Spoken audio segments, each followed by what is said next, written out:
Mr. G has popped in chat early. I think I'm going to switch around right here so that it doesn't look funny when we pop over here. But let me first welcome Mr. G to the stream.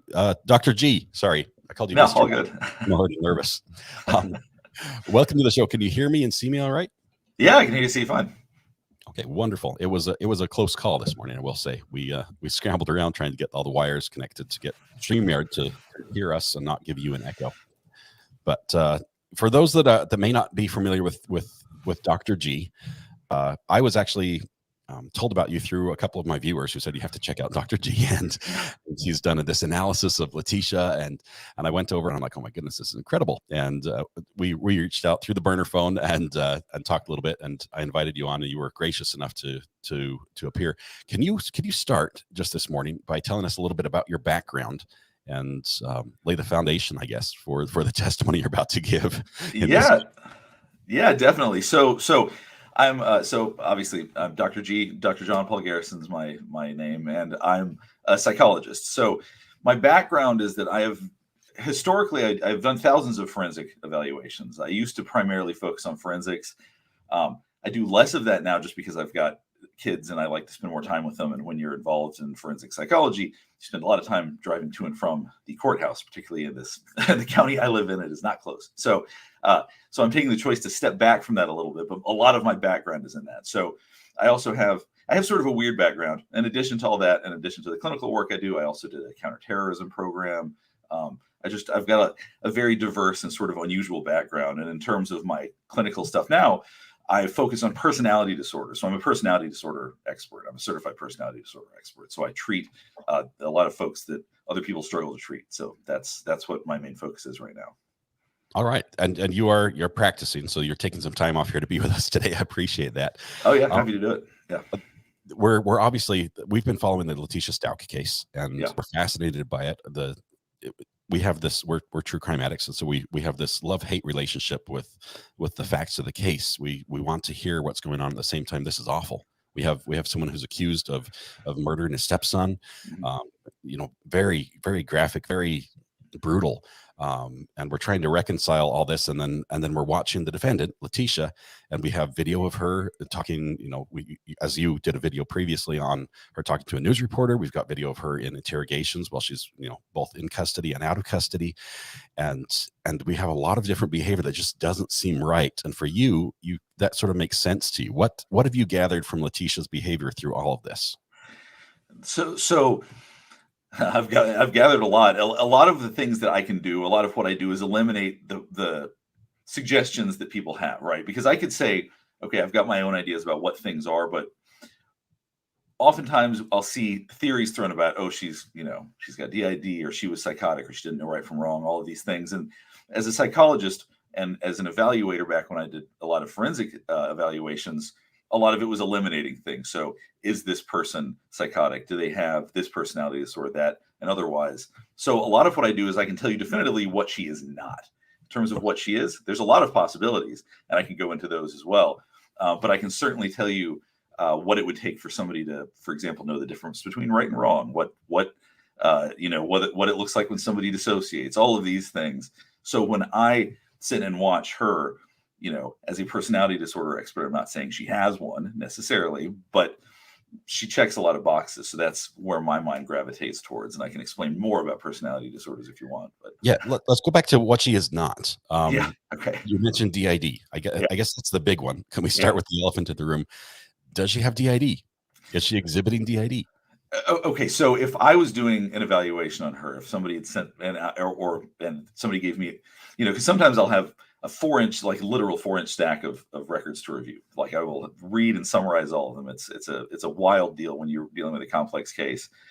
With everything I've seen about her so far, everything that's publicly available, DID makes zero sense, like none. Like that is not even on the radar. I would not have considered that as a possible diagnosis or even a suggested diagnosis. So I can explain why that is. So in essence, dissociative identity, which used to be called multiple personality disorder long ago, is in essence, it's when someone's identity gets fragmented due to, and it's a controversial diagnosis, so we can talk about that as well. but it's when somebody's identity essentially gets fragmented due to abuse. And what it looks like when that happens is that people will phase in and out of, it's not consciousness exactly. I mean, because it's different states of perception, basically. So when somebody has intense PTSD, they can dissociate, where they go numb for a bit or can sort of lose time. Sometimes somebody can be sitting at a desk and an hour passes by and it'll have gone by very quickly. That can be what dissociating feels like. It does not feel like embodying this wildly different personality that takes on these. I mean, it can be where somebody takes on some different characteristics, but not like there's one personality where somebody is this nice person and the other where they're a mass murderer. Like, that's not at all how DID works. All right. So DID is off the table, even though that's her defense, right? This is the card they're playing as far as defense goes. It's puzzling to me. It's a puzzling defense because, and I go into this in one of my videos, in essence, DID is protective. I mean, the whole idea, the body is really good at protecting itself. Anxiety is largely about protecting oneself. DID is largely about self-protection. So if there was someone who acted violently with DID, which is highly unusual in and of itself, I mean, that's extremely rare. The percentage of people with DID that are criminals is less than 1%. It's a tiny percentage. But even if someone was violent, it would be that they have, someone that's abusive to them or something, and they're reacting that identity, for lack of a better term, acts violently to protect themselves. It's not going to find somebody and murder them. Like, that just doesn't, that's not consistent with the disorder in any way, shape, or form. So it's this, to me, it's a peculiar defense, other than somebody can go, well, I don't remember, or something like that. So yesterday, I'm not sure if you heard the testimony from the expert witnesses yesterday, the two psychologists. Bits of it. I haven't gotten a chance to watch all of it yet. If I remember correctly from that, both psychologists said they'd never treated anyone with DID. Is it so rare that this is the one in a million that nobody sees? Statistically, it shouldn't be. I mean, and I've had people ask me about this before, because it's one that's rare enough that the overwhelming majority of psychologists are never going to work with somebody with DID. If you look at the incidence, I think the numbers are wrong. I think that if you look at the actual numbers, it suggests that there's more people with it than I certainly would think is truly representative. But I would think, realistically, unless a psychologist specializes and says, I only see people with DID, they're going to see one or none throughout their career, maybe two, maybe. It seems like a long shot to aim for this, and Yes. and maybe the fact that it's so rare is makes it an attainable target because nobody's seen anything else to compare it to. I think that's part of it, is that the lack of knowledge about it makes people have to assume that people know what they're talking about related to it. And we just don't get, other than like movies and stuff, which are a somewhat caricature representation of it usually. We just don't, most people don't know that much about it. Okay. Let me talk a little bit more about her defense. It seems that she obviously didn't say much about insanity early on, and that became something that was developed later on. Sure. Now she's sitting in court. She's obviously been ruled fit to stand trial. She's sane, or at least she's competent to stand trial. Sure. How do you balance her competency now with her claiming to be insane then? What's this temporary, how does that work? Okay, so I've done evaluations like this where you have to establish competency to stand trial, where people say, no, but I was not of sound mind when the event happened, but I am now. So realistically, people can be episodic when it comes to mental health. Somebody in theory could have been in an episode that was detached from reality when a crime occurred, and then be of more sound mind during the trial. I mean, that is possible. But the events around what happened make that, in my mind, assuming that I understand the facts correctly, it makes it almost impossible. Because if you have somebody that commits a crime like the murder of a child, and which is as bad as any crime could possibly be, and then disposes of the body, and there's the pieces don't go together when it comes to someone who's truly struggling, even with psychosis or DID or any of this stuff. Like, there's just, if someone was to come to me and say, hey, we're a defense team, make sense of this, give me, what do you got that we can use? What should she do? What should she do? I've thought about that, and I'm like, given all the pieces, I wouldn't even know if I was being straightforward and honest and saying, okay, this is all, here's the framework of a bunch of different realities in psychology. Here's what I would go with. I really don't know what they could use. I have no idea what would make sense. Okay, so you bring up defense. I guess we can transition a little bit. There's been some body language on the defense side as well. Sure. You've got two lawyers. We play around a little bit. We call one of them backpack lawyer. He seems to arrive late. He's in a rush. I think he's got restless leg syndrome a little bit. And then the other lawyer, very different personalities, but their body language, specifically once Letecia got moved to be between them, has been fun to watch. Is there anything you're picking up on that tells you? Well, the attorney that's on the right on the screen, the one that tends to be a little bit more red-faced, he has a lot of aggressive and dominant body language. He stands, I can't tell if he's using his knuckles on the table or if it's his hands, but it's a sort of gorilla stance where it's like he's trying to assert his dominance. You have to believe what I'm saying. You have to listen to me. And so, he does, and when he gets up to talk to people providing testimony, he'll put his arms out and he does try to take this very intense stance and try to give some impression of intimidation, I think. So that's how I interpret a lot of his body language, is he's the dominant one. The other guy is a little bit more scattered, for lack of a better term. He's a little more restless, right? He's always touching his face. He's always thinking. I mean, he's somebody that seems like he needs a lot more stimulation. So he's always moving and doing something. It's interesting. We've seen video of Letecia specifically when she was being transported back from the East Coast to Colorado. Sure. There's a point, I think somewhere in Kansas, where she grabs a Monster Energy drink. She gets out of her cuffs, her restraints, and attacks the officer next to her. Mm-hmm. For me, if I was sitting next to her, that would be on my mind all the time, right? Mm-hmm. But these two attorneys, they seem to have a level of trust with her, with whether it's a hot coffee cup or a pen or their laptop or anything, and they're right, in her bubble, so to speak, huddling up as a team. Does that tell you anything about them and her with them? Yeah, that's interesting. I hadn't thought about that aspect of it, actually. I think that she, based on some of the body language we're seeing, I think that she has free reign to behave however she wants. So maybe they should be more cautious, actually, in the sense that when you're claiming insanity and when you're saying, I can't control my behavior, if you want to throw a hot coffee cup on somebody, obviously that would be a bad idea and they shouldn't do that. But I wouldn't be entirely shocked if something like that happened, if she really got mad at them or felt like they, or she got really frustrated, because she at least claims to not be able to manage her behavior. So, it shows a certain level that they don't actually think that she's going to do those things, I think, actually. But I would probably be more cautious around her if I was in that situation. So back to Letecia, though, her behavior, specifically with her hair, has been something that comes up a lot. Yeah. What can you learn about her from how she's wearing her hair, what she's doing with her hair, how she's hiding behind her hair at various stages in the trial? The challenging part for her is that oftentimes, to read body language, we use people's stresses and anxieties and fears. That when we're feeling anxious, like when somebody lies, for example, we look at signs of anxiety when people are lying to be able to read into their body language. She has free reign to do what she wants because she's just sort of claiming, I don't know how to behave and I can do as I please. So I see it as defiant, really. Largely her behaviors are, I want to show you how disinterested I am, so I'll put my hair in front of me, or I'll be reading a book and stuffing my ears. I think she's reading a book at times anyway. She appears to be. Yeah, appears to be. So, the whole idea is she wants to let everybody know how disinterested I am in this trial. I don't care what's going on and I don't have to behave, because that's my whole defense, is that I don't know how to behave. I do wonder, she came a little bit more put together when the first psychologist was on there. She had her hair done a little bit differently.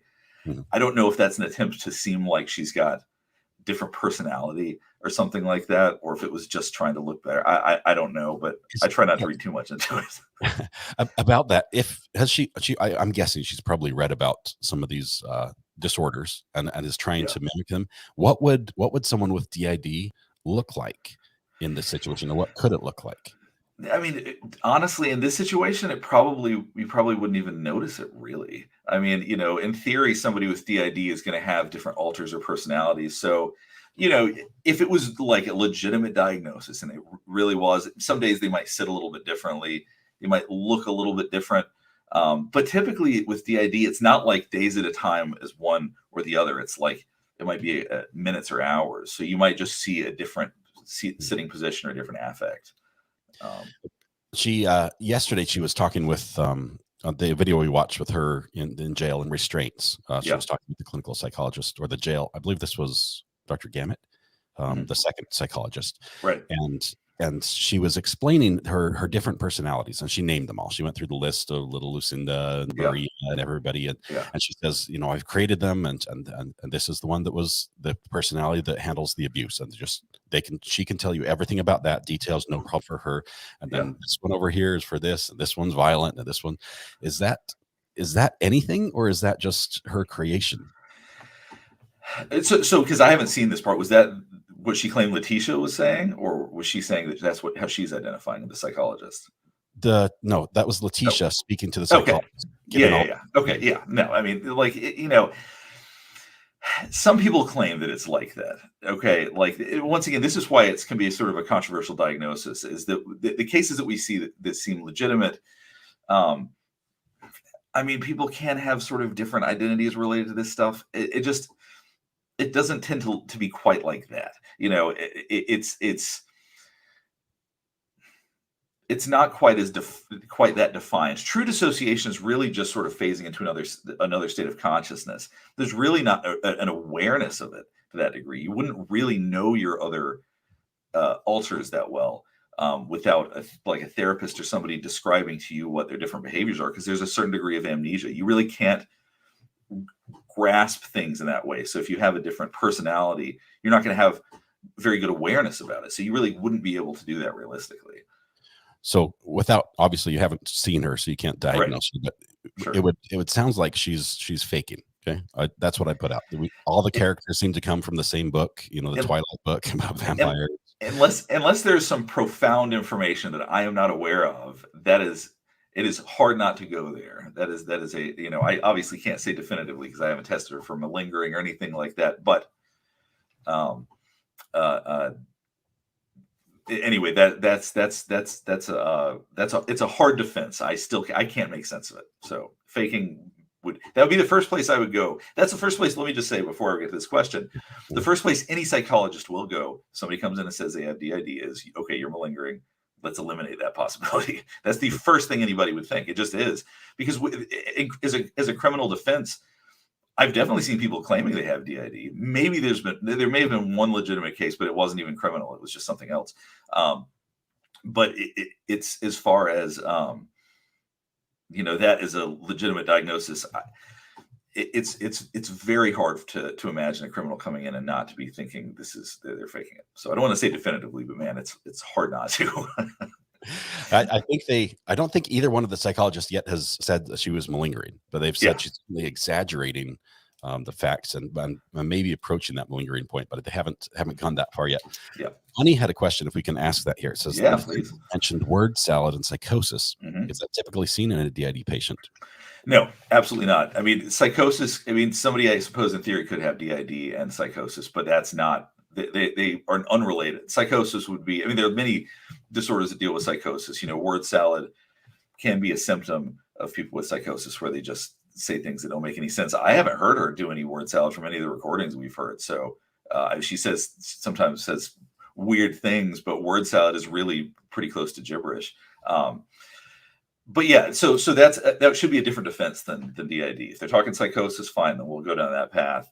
DID is a separate thing, though. So, okay, some of the things we have seen from her that have been fairly consistent, whether it's on the phone calls with Al or anywhere through, anytime we get to hear her recorded, is that she seems to be a victim a lot, and no matter what the question is, it sort of steers differently, and obviously there's lies, and she's very verbose. What can we learn from those two things, the lies, the constant victim, and being verbose? So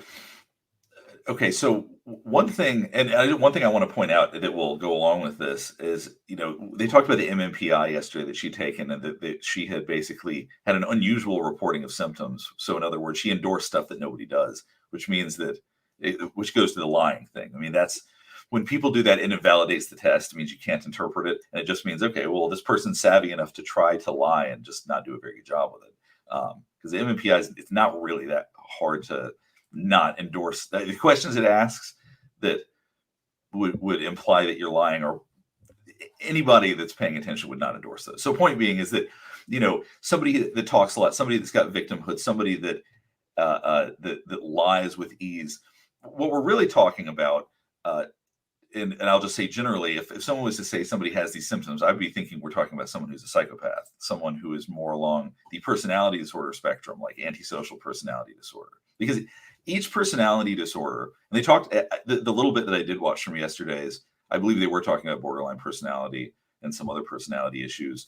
To really understand personality disorders, each personality disorder has a dominant trait and a major deficiency. The dominant trait overwhelms their personality. So, like someone with antisocial personality disorder, which is sort of how we describe a lot of criminal personalities, their dominant trait is exploitation, because they exploit everybody, and their primary deficiency is honor, because they have none. They have no honor, so they can lie with ease. It's no problem. Like a narcissist, their primary trait is being grandiose. Their primary deficiency is equality. They don't see anybody equal to them. Borderline primary trait is instability. Their primary deficiency is proportionality. Nothing's proportional to them because they tend to be very unstable. So sorry, that was a mouthful, but this is fantastic stuff. I'm learning a ton. I'm thinking back, some of the most emotional or some of the most impactful moments of the case so far have been when her family members have been on the stand, whether it was Al, whether it's Harley, whether it's Dakota, her brother. Dakota got up and just the anguish in his voice, and he's like, "Why, Letecia?" Her face was stone. There was no reaction. Does she have the capability to feel empathy at all? Probably not. I mean, well, I can't say for sure. If she falls into some of the categories we're talking about, I would be surprised if she has any genuine empathy or any accurate empathy. People can be empathic enough to be manipulative, so they can kind of get how people feel. They know that things hurt, or they know enough to be manipulative, but they're not empathic in any real way. Like, they can't really feel what people feel when it comes to pain or hurt. They understand it enough to exploit that and but she probably, or people like her, don't have the capacity for real empathy as we know it.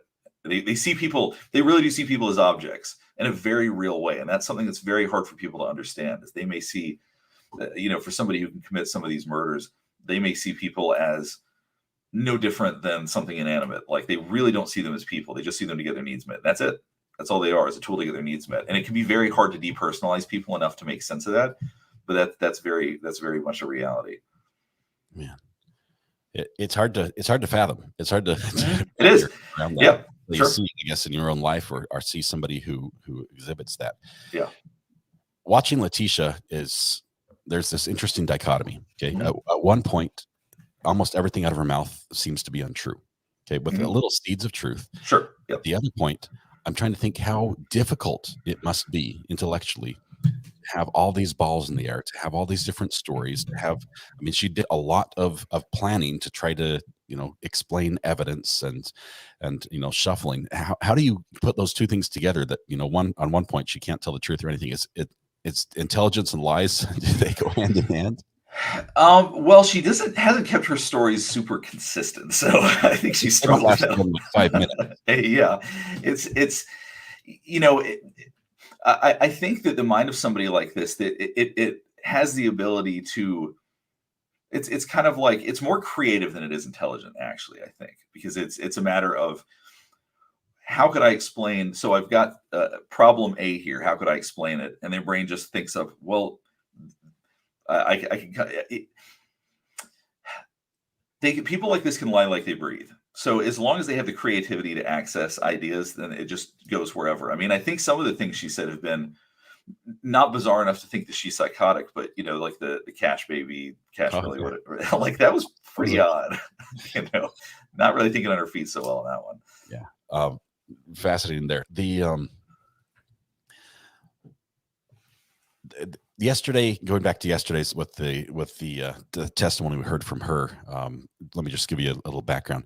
There were several things that she brought up as she was talking about her background, her upbringing, her experience, that were little, you could draw almost strings that connected directly to the crime. Yep.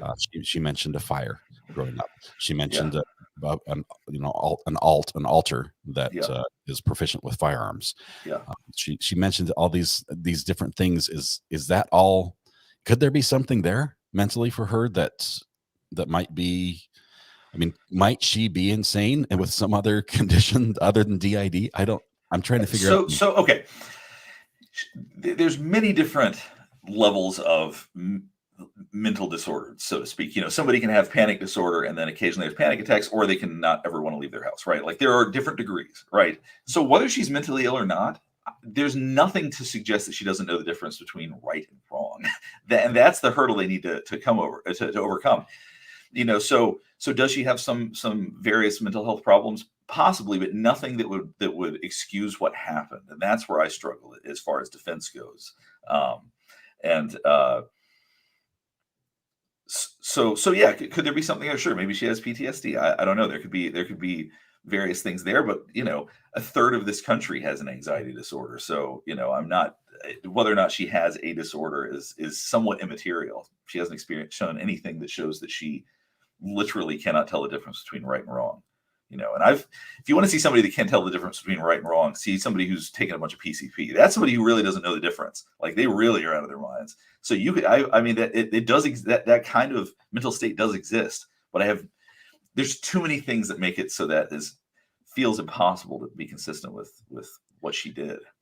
So it was saying that sort of thing does exist. We don't have any evidence that she was in a drug induced state at the time this happened, but. Right. Is that sort of temporary insanity possible? I mean, is it possible to have, everything she has before that, she's sane. Everything after, she appears to be sane, a little bit, crazy, but still sane legally. Is it possible to have just a window and snap and commit this horrific crime and then go back to being sane again? Is that what temporary insanity is? There are crimes of passion, arguably. I don't think so. I mean, you asked two different psychologists, you may get two slightly different answers. Based on my experience and all the forensic work I've done, like I would say no. There can be states that are drug induced, but what you can't have is somebody who commits a horrible, vicious murder like this, and then, if I understand right, I don't know how many days between the murder and disposing of the body, but she did dispose of the body, right? Like this was like that. That's the part that really throws a monkey wrench into this, is that if she had just committed the murder, called 911 and, was out of her mind, like, I don't know. There are ways that if this had gone differently, we might be having a slightly different conversation, but given the facts that we know of the case, no, like that's not how psychosis works. Okay. Thank you. Jags for Life says, Recovery Addict, asked Dr. G about the clock differences, about how the first time was normal and the second time was messed up. Is that normal? Did you hear the psychologist saying we asked her to draw a clock? I'd never heard this test before, but we asked her to draw an analog clock and set the time at 10 minutes past 11. Or what is that about? I don't know, actually. I don't know what that is. I've never done that before. An art project in the middle of it. Yeah, because it's probably a projective test. So sometimes what we'll do, we'll ask somebody to draw a tree, because sometimes there's aspects of that can give us an idea of someone's internal sort of functioning. So we can see, based on what they draw, we can get some idea of how they feel. I would never use that as like evidence in court, though. Projective tests are god awful when it comes to consistency. So really that's more for us. The clock test, unless it's like a memory test or something, I actually don't know what that is. Okay.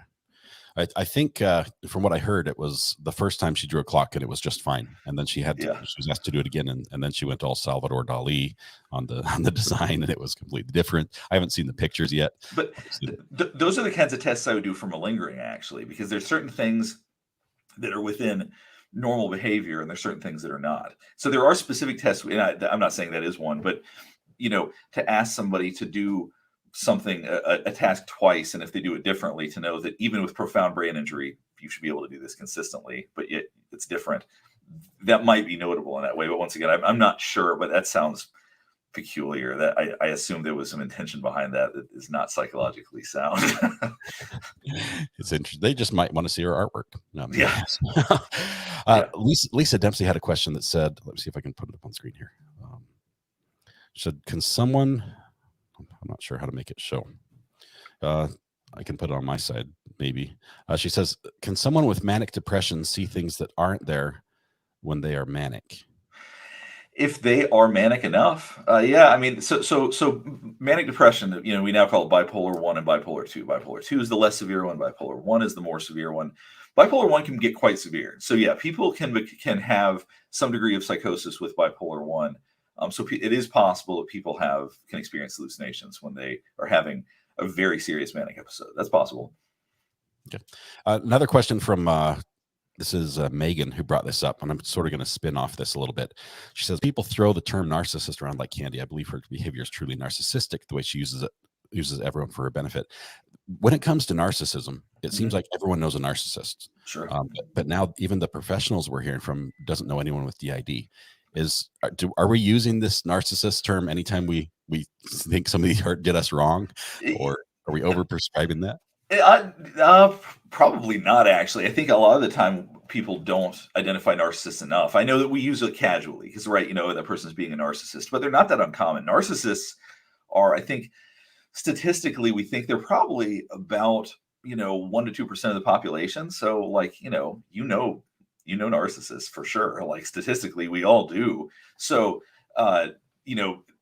someone who's a true narcissist is in a very, people always say, they've got low self-esteem. They have pathologically high self-esteem. Literally, they are grandiose. They believe the world is there to serve them and that they deserve everything and they're great. And if somebody can't see that, then they are pathological. And they tend to get along with other narcissists because they think of themselves as special. Like, narcissists have to be special. I'm special, and therefore I connect well with other special people. So unless narcissists are competing, they like to be around each other too. And so, like, if they're competing for the same position at work, they will not get along. But if they are the two special people in the office, they will. So we have a lot of people in chat who as we listen to the testimony and the facts of the case, sadly and unfortunately have from their own history experiences that may mirror a lot of this, not to the extent that maybe Sure. might not have lost a sibling, or maybe they may have been a victim themselves. How do we, as people who follow true crime, take care of our mental health while still? I mean, is it healthy for us to do what we do, to sit here day in and day out and follow murder trials, or do we need help? Do I need to schedule? So don't do what I do and watch these after midnight. That's a bad idea because sometimes I'm working late. So, like, we should have limits. But there's a certain curiosity about why things happen. We all want to be able to protect ourselves. And so I think oftentimes information is power in that way. And if we know how to identify people that cause harm in some way that gives us more control over the world, it helps us protect ourselves and protect people we care about. So oftentimes that curiosity is a healthy one.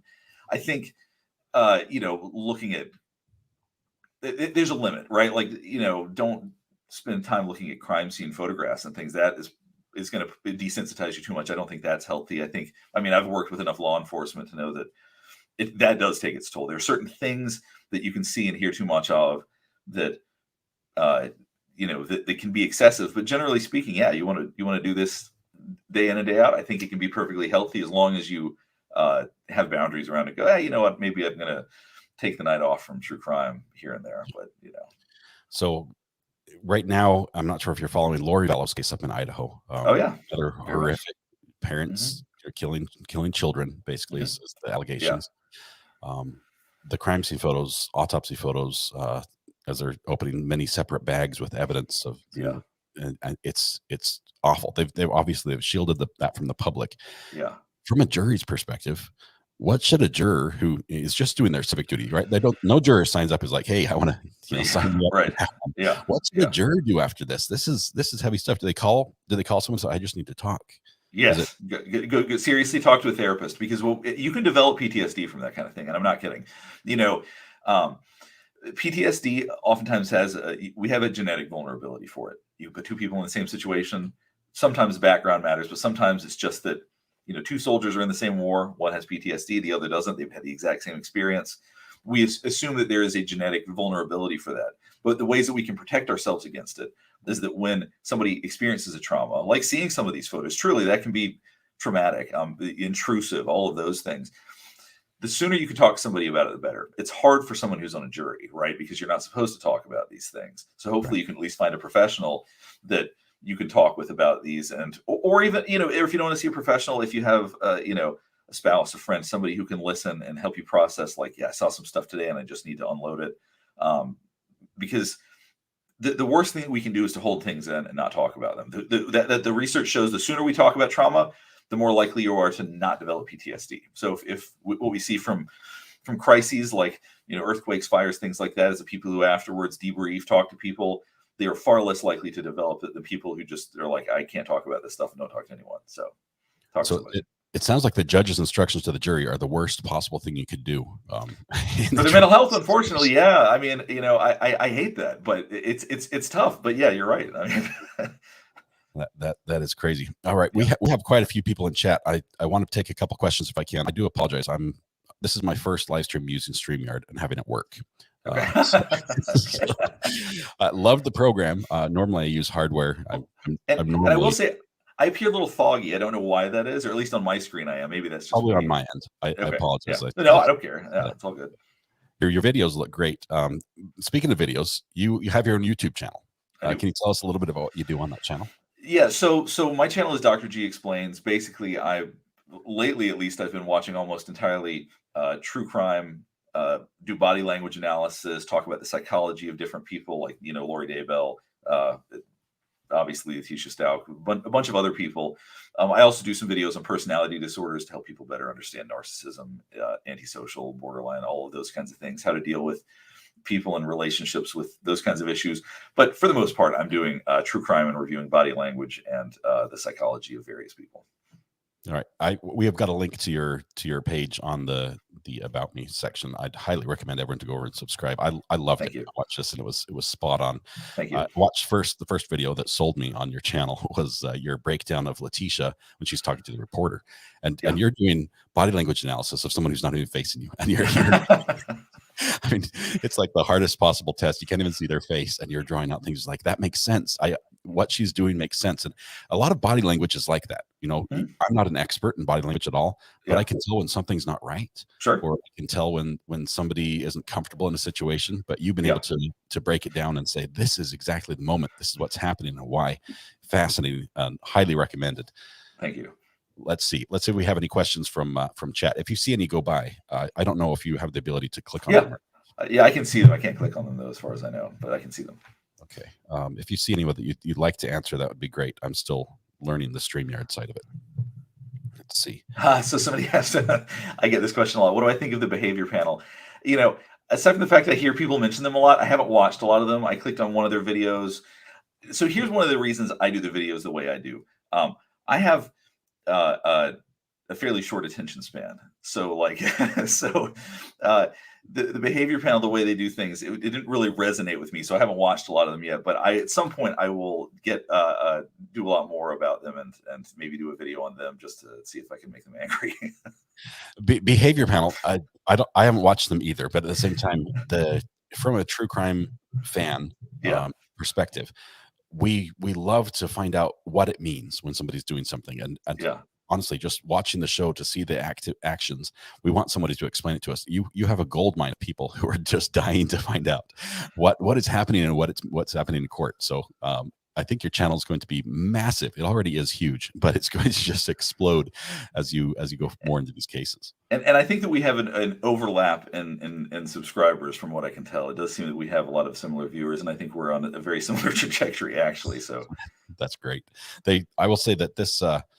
Just from analysis on my side, I've only done this for about 6 months, right? I started about 6 months ago, and I stumbled into the most friendly group of people who are fascinated with gory details that you'd ever imagine. Yeah. I thought I was unique in that, but the community is incredible. That we can sit here and support each other as we're hearing about some pretty heinous crimes and discussing some tough things that society has to find the answers to. How do you diagnose us as far as that goes? It's awesome. You know, I absolutely love the people I get to interact with, that, you know, that comment on videos, or, you know, it's truly a uniquely awesome community. So I think that the people that are into this stuff are mostly very compassionate people, right? They are mostly people that want to protect the victims, right? These are not people that, you know, want to understand murderers because they just love them so much. They want to understand this stuff because they care about people. And so I find, for the most part, for the people who are interested in true crime are actually very compassionate, very, very loving and interesting people. So I've seen a lot of comments of people like Mr. Upper Torso, who's actually Mrs. Just, you can diagnose that later. But Mr. Upper Torso says, Recovered, can you let Dr. G know I feel so validated that he reinforces the things I believed? No amnesia, no DID, in my opinion. A lot of people, when you explain this stuff from your professional perspective, says now that just makes sense. Kitty Bang Bang says, Dr. G, have you ever testified as an expert witness? Oh yeah, many times. Yeah, I love being an expert witness. I think it's a lot of fun. That's the only thing I regret about not practicing more in forensics right now, is that it's fun to get to spar with attorneys. I thoroughly enjoyed that experience. So yes, I have many times, and it's a lot of fun. Yeah. That's awesome. Sorry, Mr. Upper Torso had tried to delete that comment right before I read it to you. And I got it. She made it go away. That is awesome. Let's see. Question from Jason Ski. Jason's all the way over from Taiwan. Says, question, how do you mediate in mediation with a borderline personality disorder plus NPD? So how do you do mediation with someone with NPD? God. So that's a good question. Probably not very well, because somebody with NPD and borderline is not going to want to mediate. So they're going to be very difficult. I mean, part of it is going to be allowing people that have these issues within reason to feel like they have a certain amount of control. Because the more part of it is being friendly, really. Not that they'll try to exploit you if you're too friendly. So it's a hard balance, because if you're too nice, they're going to try to exploit you. But if you're too challenging, they're going to shut down and then just get mad and walk off. So yeah, trying to deal with someone with NPD and borderline is a very, very tough and fine line to cross, or balance. Brenda Therian says, Recovered, can you ask Dr. G what he thinks about Harley's testimony? Were you able to watch the daughter testify? I did. And hers, to me, I didn't really do a body language analysis of her, because I'm going to go back and do that to get more of an idea. I wanted to know more about the information she was talking about related to her mom. And to me, I feel a lot of empathy for somebody who's been raised around that, because being raised by someone like Letecia, it takes its toll on anyone. It changes the way you see the world. They help create the reality around you, like your parents do. So when people grow up with parents who are abusive or lying or exploitative or have all of these various issues, it wears down on anybody who doesn't also have a personality disorder. And personality disorders are genetic, by the way. So people are born with them, and that's a whole nother subject. But so you either have one, you're either going to have one, or you're not, the vast majority of the time. And for somebody like Harley, for any of her faults, I think she's very sympathetic, and I feel for her that with what she's been raised around, it can't be easy. I mean, just thinking about when her mother told her she had ovarian cancer and then didn't bring it up again, it's like, that's crazy making stuff. Yeah. I mean, that was crazy. I've got one here from Rockin' Dawkins SC. Says, how much schooling do you need to become a forensic psych person? I find the field fascinating. Far too much. It's so a few more than Letecia has. Yeah. So, to be qualified in court as an expert, to provide expert testimony, you have to have a doctorate in psychology. Most programs don't have specifically forensic tracks. My track was clinical, but I also did forensic work. I worked for 7 years in a forensic setting while I was doing my training. So I was qualified as a forensic psychologist, but realistically, it takes minimum of 4 years plus a couple of years of internships. So 6+ years at least to get into forensic psych. That's a lot of school. That's too much school. Yeah, it's a whole lot. Do you love what? I love what I do. And it's funny because I don't love school, but I went and I got my MBA afterward in a counterterrorism program. I kept getting educated because I love to learn. I'm not huge on formal school. So, but obviously I've been to it through more of it than 99.9% of the population. But yeah, I absolutely love what I do. I have a couple of questions that are coming in about Dr. Dorothy Lewis. And I realize there might be a professional courtesy, and I don't want to cross any boundaries there. But So no, I don't provide professional courtesy to people that if I disagree with them, I'm totally fine disagreeing with people. But Wonderful. We'll but buckle up. Let's go. so my challenge with Dr. Lewis is that I don't know enough about her to like I haven't studied. I'm familiar with some of her positions, which I think I fundamentally disagree with and think are unscientific, but I don't, despite the fact that she's Yale educated and I think associated with the university and all that. So I get she's got prestige. I don't agree with her about a lot of things, but I'm not well studied on her. I don't know like everything she's done because oftentimes when I dislike the perspective of somebody, I just go, or if I think that it's not a useful perspective, I go, I'm not going to spend a whole lot of time listening to them. So, but I do know that she's been on the defense for, like Mark David Chapman and Ted Bundy and all of these people. And she sees, if I understand correctly, I'm not gonna put words in her mouth, but if I understand correctly, she sees these murderers as victims. I do not at all. So they may have been victims at one point or another, but I do not see them as victims. And the sort of universal abuse that is claimed about a lot of these folks, I think is untrue. I don't think that that's always the case. Okay. Speaking of victims, I'm thinking back on a couple of questions. I think I Am Medusa was asking a little bit about this, saying Al must have seen signs. What about all the years leading up to this? Right? And I'm not trying to blame Al. That's not the purpose of this. But for all of us, as we have relationships with people, that eventually something's going to happen in those relationships. You're like, wow, I never knew they would do that, or I never thought they would snap. Are there things we should watch for, or in our relationship, where's the warning sign? At what point do we raise the flag and say, hey, there's a problem over here? Yeah, it's hard to imagine there weren't a lot of warning signs, right? So I don't want to blame Al either. I've got my own thoughts about that. But I'm going to speak in more general terms in the sense of like, people end up in relationships with someone who ends up being horrible or abusive, or, there's any number of issues they can have. And sometimes we choose to ignore warning signs because of like our background, for example. Like if someone's raised like a person like Letecia, then they're going to be willing to tolerate behavior that the average person, for lack of a better term, would not, right? Okay, so I was raised around somebody like this. She lies sometimes. She makes these crazy claims and says she's got cancer and then doesn't. She can behave this way and that way. So then when they end up in a relationship with somebody who displays bad behavior, if it's not as bad, they go, okay, well, I can tolerate it. They're getting love bombed by somebody who's a narcissist or something to that effect. You ignore the red flags. You say, oh, well, I see it, but it'll get better, or I can change them, or whatever it is. And then you're married with kids, and then you're stuck with them, and you're like, well, it's too inconvenient to get divorced. And it just, there's all sorts of awful ways people get stuck. That's a good example. I mean, we look at Al, we say, wouldn't he have known before then? But look at the divorce rate in the United States and say how many people get married thinking everything's going to be great, but there were probably red flags before you got married. Yeah. And down the road, it deteriorated. That's a great example. Okay. Sorry, this chat thing. If you see one that pops out at you, go ahead and call it out. I'll try to click on it here. Sure. Can we tell anything about how the jury is thinking by the smart questions they're asking? That's body language from somebody off camera. How good are you?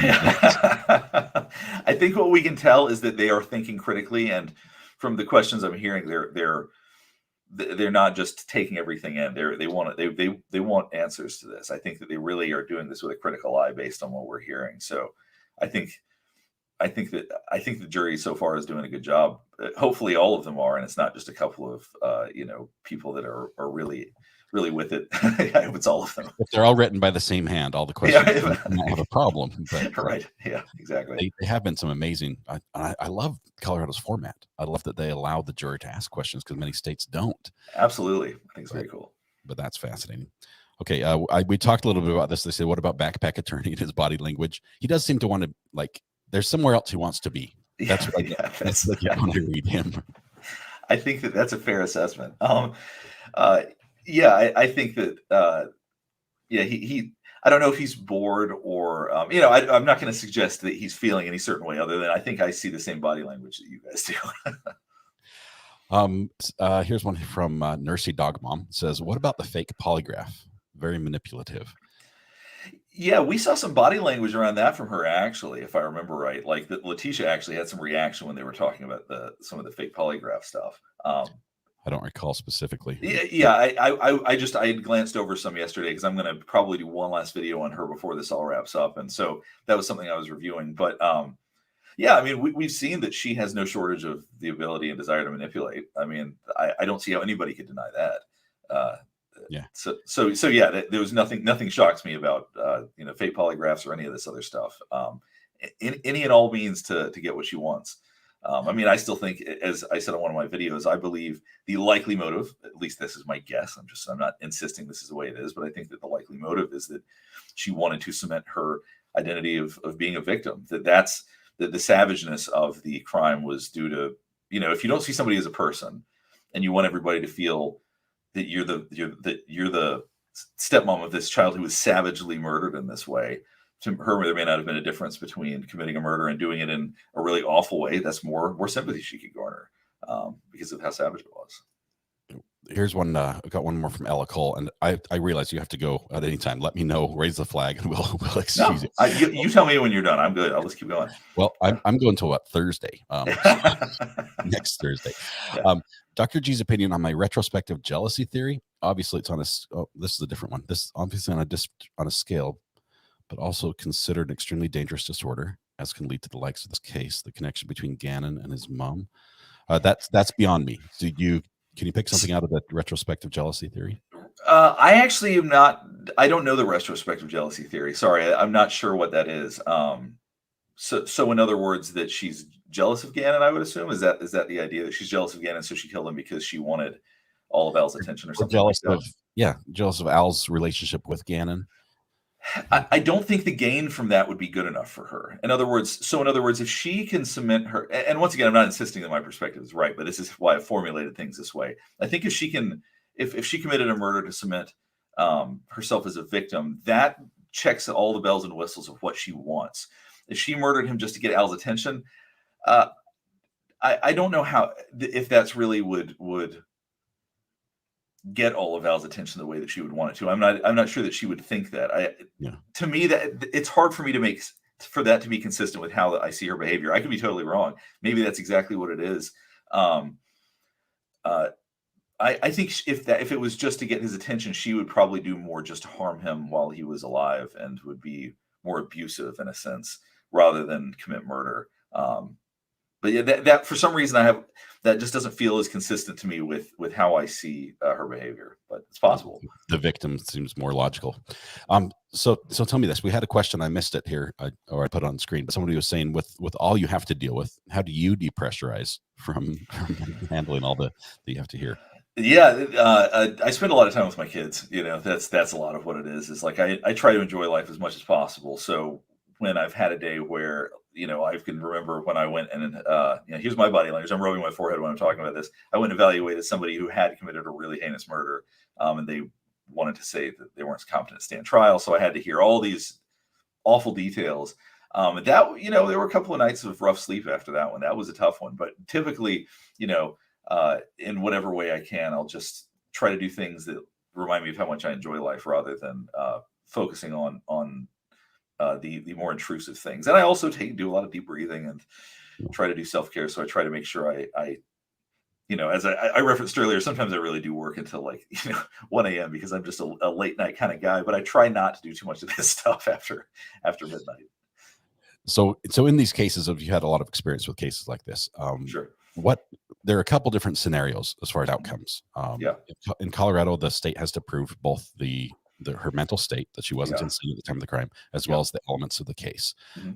If she is found insane, so if they say mentally, I don't predict that happening, but it's a possibility. Sure. What happens then? I know you're not the legal expert, but no. Well, it depends. I guess it depends on the state. For some places they put people in a facility for, and this is the actual title. There's one in Kentucky. I knew somebody who worked at, for the criminally insane. That was actually what they called it. I would not want to be there. So that's not exactly luxurious if she ends up there. So it can be something that's similar to prison, but for people with serious mental illness. Some states put people in facilities that are somewhat less like prison, but it's all going to be people that are cared for, 24/7 and basically in similar prison-like conditions. But one will just be with people that are have more persistent mental illness. So. And so would she be, I mean, it's like a lifetime sentence, an option with somebody who's insane, or is it treatment until you're, can they? Well, that's a good question, actually. Yeah, I would think. Yeah, I don't know how Colorado handles that. I don't know. I mean, it can't. Some states you can be guilty but mentally ill, and you are sentenced to life. Put life in a place for the criminally insane. As weird as it is to say that, it sounds like something out of a cartoon, but they really do describe it that way. It used to be that they would treat people and let them go. I think that most states don't do that anymore. I think that you are essentially going to be there for the foreseeable future or forever. Because if it's up to the psych hospital to let people out, I don't imagine they're going to until, especially if they have a patient, right? Right. Yeah. There might not be an incentive to move on. Oh, yeah, that is fascinating. Let's see. I think we answered this one here. I have some questions about the community. In this type of crime, especially when it involves children, there's often a huge community outreach support, which I think Letecia craved in a little bit at the beginning, or at least a portion of it. Not the focused attention on her as far as the suspect, but the actual being the star. Yeah. What would you say to a community like that? Because we have a lot of Colorado Springs residents who call in and say, "Hey, I was on the searches. I've waded through forest and shine lights in holes and looked everywhere, been calling his name." What do you say to somebody who's lived that and then has this shocking reality that they couldn't bring Gannon home and feels either some responsibility or feels a connection that they just can't move past? That's a great question, and it's a tough question because there is, I use the word trauma a lot, and I don't want to overuse it, but there is something traumatic to a community that's been through something like that, right? And so as I said before, part of the way that we handle trauma is to communicate it with other people. If it's bothering you, if your spouse doesn't want to hear about it, or your kids or whoever don't want to communicate it with you, find somebody who does. Like communities like this, talking about it with each other, let people know, hey, this is bothering me today. Like I really need to get this off my mind because I just very hurt by the fact that this could happen to my community. Nothing's going to change what happened, but the idea that if there's justice, the idea that if people see what happened or are able to identify, and if there feels like some level of justice, hopefully people can feel they can close the door on that. But if it continues to bother you, within reason, I think that the goal should always be like, look, if I'm not feeling good today or it's bothering me today, let me reach out to somebody who can talk to me about it too. Not even a therapist, but somebody else in the community or somebody that's a friend or someone close to you. I think that's humans that we're beings that are meant to communicate that way. We're not meant to just sit and think about things. And so if you're laying in bed and you're thinking about stuff, or you're having a hard time being distracted by something, that's your brain saying, hey, you need to process this. I mean, that's how we deal with intrusive thoughts, is let's get them out in the open, let's process them. So if there's stuff that's bothering you, if it's stuff that's distracting you, talk about it. That's the best thing you can do. Yeah, I know. I've had some exposure working with law enforcement a little bit, filming with them and doing ride-alongs and things. Which were a lot of fun. Yeah. I've also, my personal background, I worked for the Department of Defense in a classified position, and both of those jobs, there's a stigma against asking for help. There's a, you ask for help and it's like, that you could lose your clearance, or you ask for help and suddenly maybe you're not fit to be on the force on the front line type thing. How do we change that perspective to say asking for help is actually the healthy way to handle it, instead of saying, there really do need to be some cultural changes there, right? And talking about things is literally the opposite, right? And of being pathological about something, like communicating about it, saying, hey, this bothers me, because we all have feelings about it, whether we want to acknowledge it or not. And if you don't have feelings about it, you're either desensitized to it, or we probably have to have another conversation. We probably should feel about certain things. And so I don't know how to, I wish I knew how to implement that kind of change, but I hope that that there's continues to be a better awareness about the fact that communicating about this stuff is a healthy way to do it. Like that's not suggesting that you're not capable of doing your job or whatever. It's because I've worked with law enforcement too. I've worked with police officers that have seen awful things, and that they can detail to me. And you know, I can see the trauma that wears on people, and how they don't sleep well anymore, and they don't have their quality of life goes down when they're doing jobs that somebody has to do. I still don't know how coroners do their jobs. I really honestly don't. I do not understand it. There are a couple jobs that I don't think I could do, even for a day. Yeah. We had one question going back to the backpack attorney. It says, Recovery Addict, what does a lawyer aggressively rocking in his chair in Letecia's trial mean? I'm trying to walk a fine line so that he doesn't seek me out and get angry with me. Because when I was joking that he doesn't want to be there, I don't want to suggest that he's not performing a good job. I mean, I'm sure he's doing his best to defend her, but I think that I think it can be hard for me. If I was in that position, I'll say it that way. If I was in that position, it would be very hard to defend somebody with these issues. And I would probably have a lot of extra energy personally, because I've had people. Here's how I'll say this: I've known some forensic psychologists that'll defend anybody, right? Like no matter, they'll find a way to defend. If they have an attorney who's like, "Hey, I need you to evaluate this person," they'll find a way to try to defend them. I don't. I will tell you exactly the way I see it. Period. And if I was in a situation where I had to defend somebody and was not comfortable with it, yeah, I would personally, that's how I would handle it. I'd probably be rocking and moving around a lot. I don't know how he's thinking or feeling. He may be, that may just be what he does. Maybe he just doesn't like sitting still.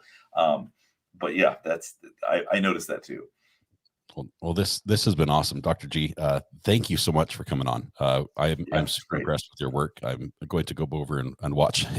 I've got the bell rung on your channel, so every time you post something, I get notified, and I highly recommend my viewers do the same.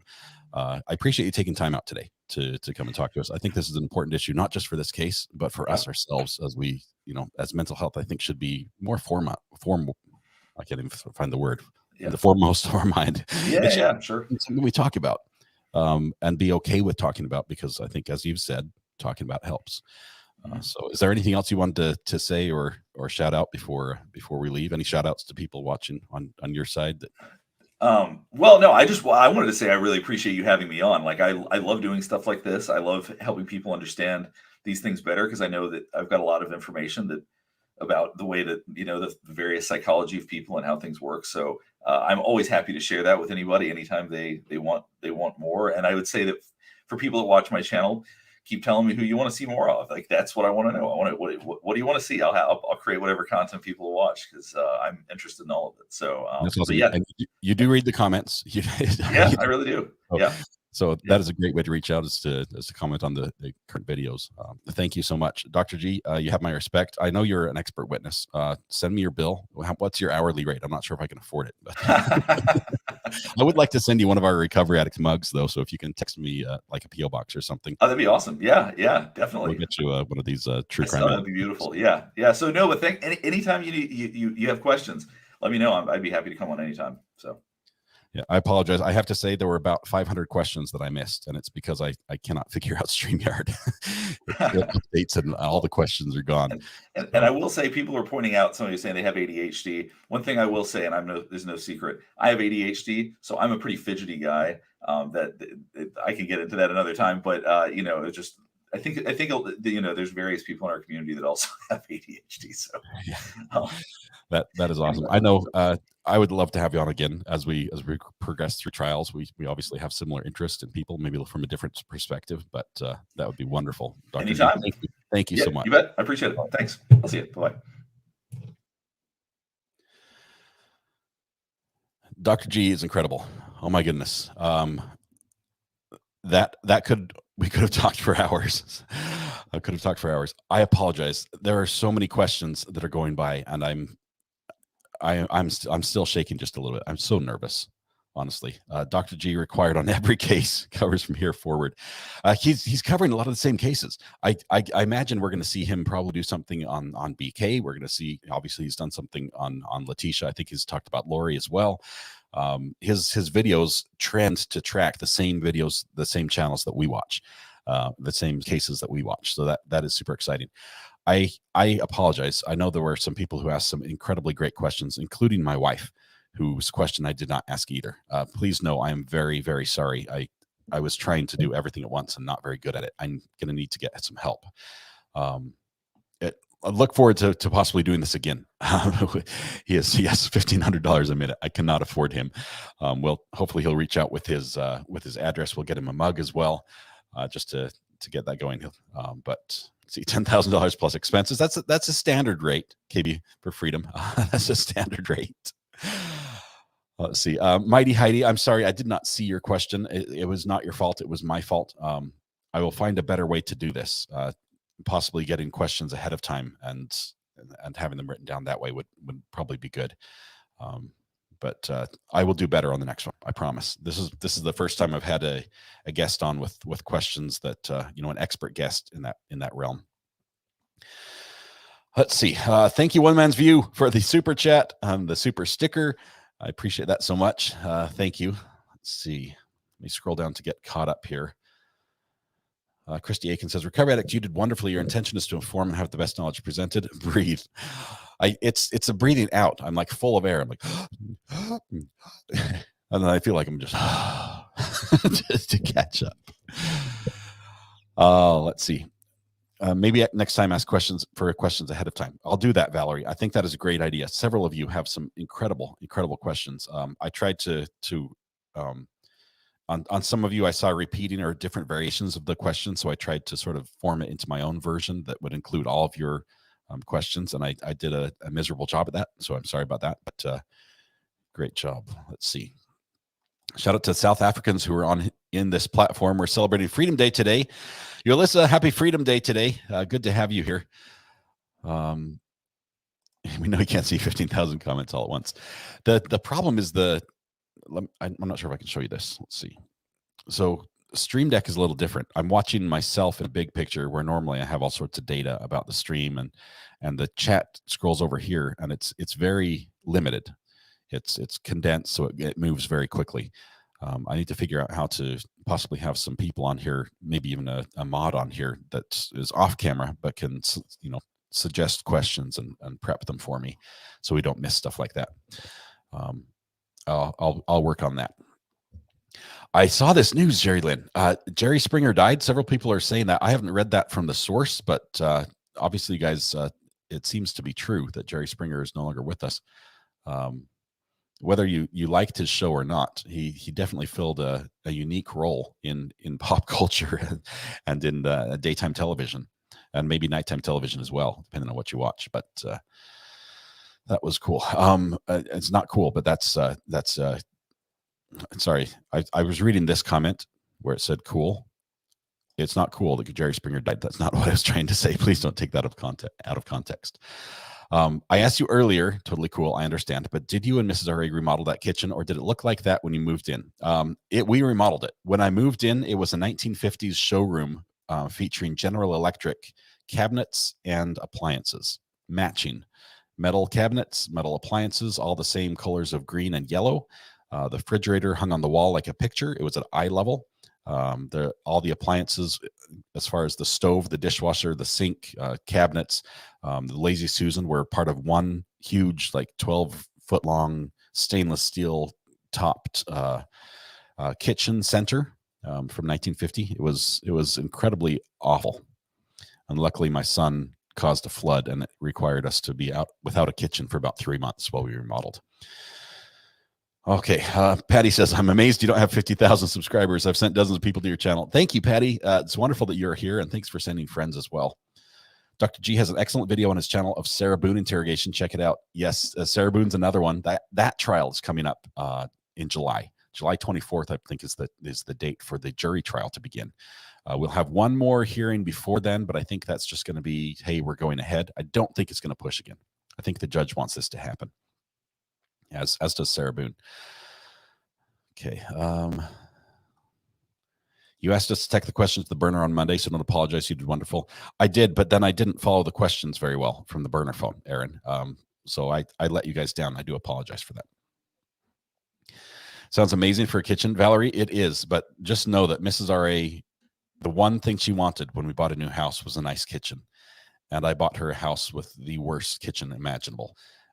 Luckily, through the chain of events that happened, we were blessed to have a beautiful kitchen. Now we have a She's got the double ovens. She has all the stainless steel appliances with the refrigerator, the sink, the under counter sink, the granite countertops. She has everything she wanted, under cabinet lighting. It was about time she got what she wanted. So, Marcy C, good to have you here. Let's see. Bunny says Jerry Springer, family spokesman, says Jerry was battling brief illness. Our sources tell us it was pancreatic cancer. It was diagnosed a few months ago. This week it took a turn. That was broadcast out on TMZ apparently. That is sad. Cancer sucks. Having both lost people to cancer and knowing people who are fighting cancer. Cancer sucks. I know there are other hashtags that are very similar and not daytime YouTube approved that address the same thing. There I am. Okay. Thank you, Texas Val. I appreciate that.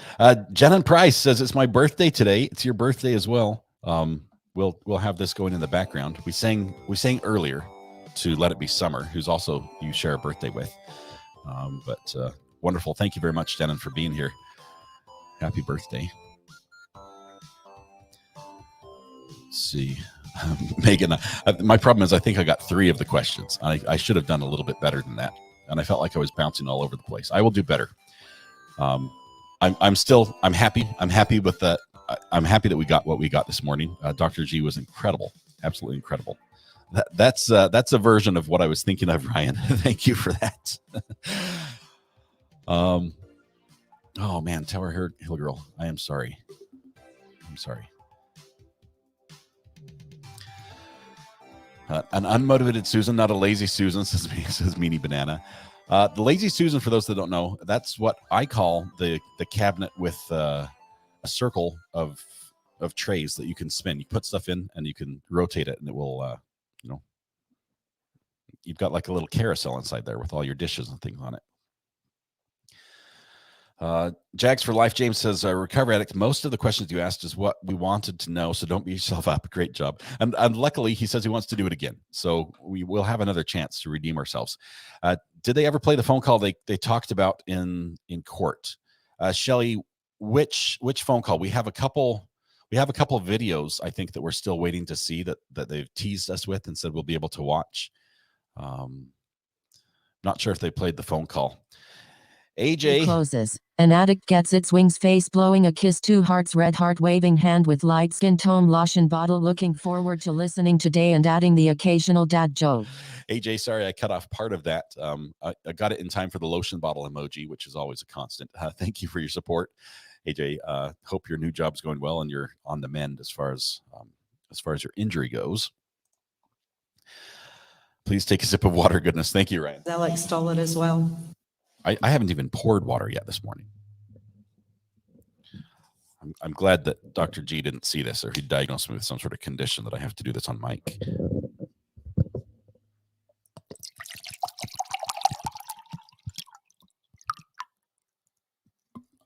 Are we going to adjust subject matter jurisdiction? All right, here we go.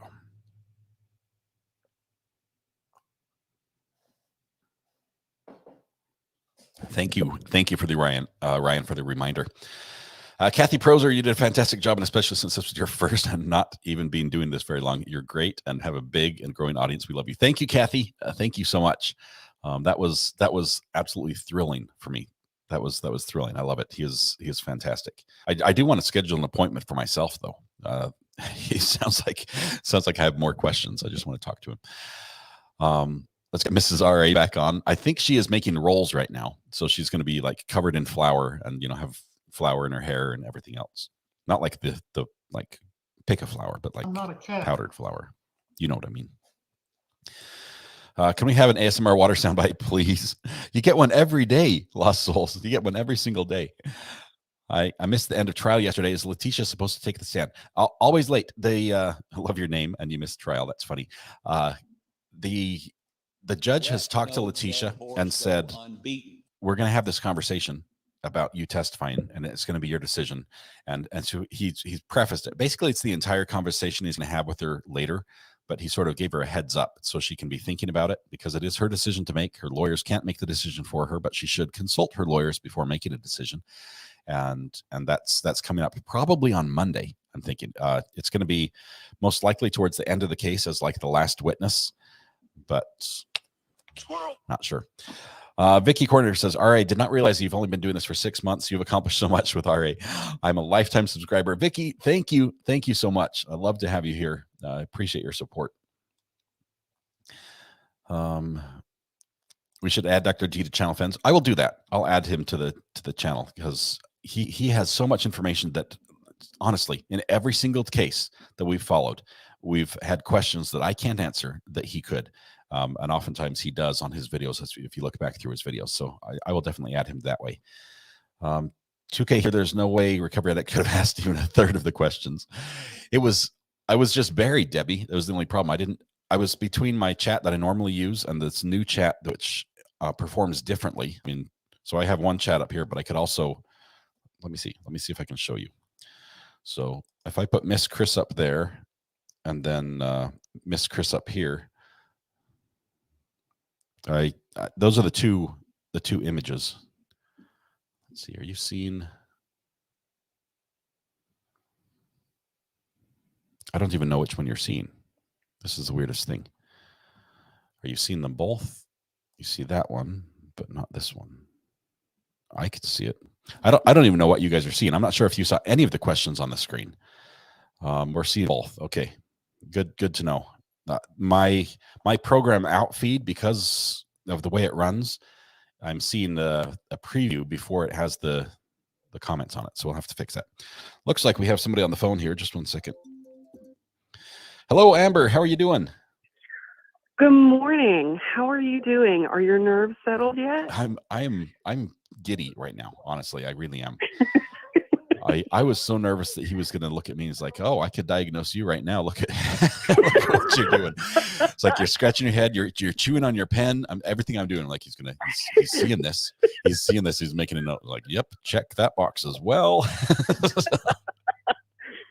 Secretly get a message from him later going, "We should really schedule something." Yeah. Yep. So I was nervous. I was nervous a little bit, as you can tell. I'm like sweating. I'm glistening because I'm sweating here. It's not hot, but I was just a little bit nervous. He is such a good guy, though. Such a good guy. He is, and he's got a lot of great insight. I kind of wanted to help you out with StreamYard real quick. Oh yeah. Because it looks like you're struggling a little bit. I am. I see all these buttons. This is the first time. I mean, let me see if I can move things around a little bit. Nope. Apparently I can't. I've got different layouts, but I need other people in to make the layout work. Right. And it's a lot easier to manage chat when you have help when it comes to StreamYard, because it looks like the standard YouTube feed. Like on my tablet, how it looks on your laptop right now is the same way as it looks on my tablet. And trying to manage that and have a conversation with whoever you have on is craziness. So if I sent you a link, would you be able to manage chat? I mean, would I be able to have a mod that's able to manage chat and highlight questions? Yes. Okay, this is a really good whoever has that link to be that moderator in that StreamYard platform can actually pin messages for you and kind of queue up the comments that would come up next. And you could trigger that to play on screen for whenever you were ready. Kind of like hit the button in the slideshow kind of deal to go to the next slide. So definitely something, if we're going to do StreamYard, I would strongly suggest having a little help with that. Okay. That is fascinating. That is good to know. I have to say, I've got on the screen right now, Katrina, it's a message. When joining the Facebook group, please agree to the rules to be accepted in. Some people do get rejected because all you have to do is agree to the basic rules, which are basically be kind, right? There's a couple more than that. Right. But if you say, no, I refuse to follow the rules, the mods on Facebook will not allow you in. But that's or the if you only don't reason. Answer them at all. Yeah. If you completely disregard, that's the only reason. So thank you, Katrina, for sharing that. And how you had that comment clicked over on your laptop, that pops that up on screen. So you don't have to do anything other than just click on it. So when it's highlighted like that, it's on screen for us. Okay, but it does cover my picture in the corner, which, I mean, I can fix pretty easily because I can just drag that up. I can be right there. Yeah, all I can see is your forehead. What do you mean? You can only see my forehead? Oh, when the message up. Okay. I was like, I fixed it. It would help maybe if I had another feed. I might add myself as another feed, and I don't know. I like to, the problem is StreamYard wants to be everything, right? It wants to be my audio board. It wants to be my video switcher. It wants to be my encoder. And I have thousands of dollars worth of hardware that's very good at doing those things. Okay. Like this machine is a very good encoder. Right now, my laptop is running hot because it's encoding everything out to YouTube. It's also being the switcher. Right. It's also being the audio mixer, which is why I couldn't hear my wife earlier on. So anyway, I'm more exposed than usual. It's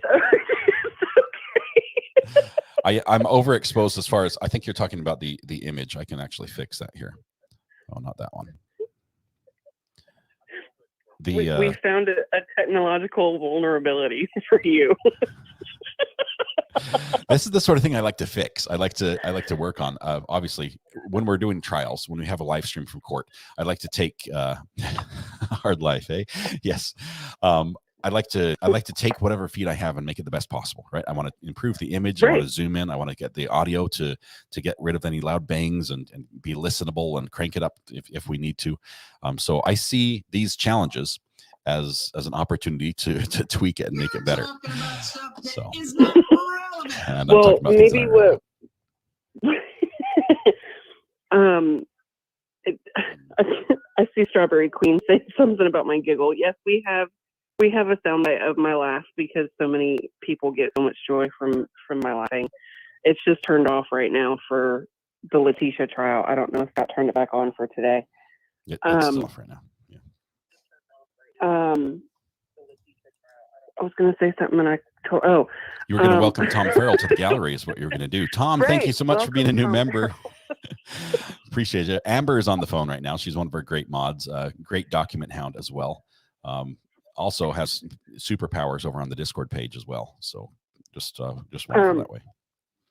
So two things. One, we should probably do like StreamYard test run.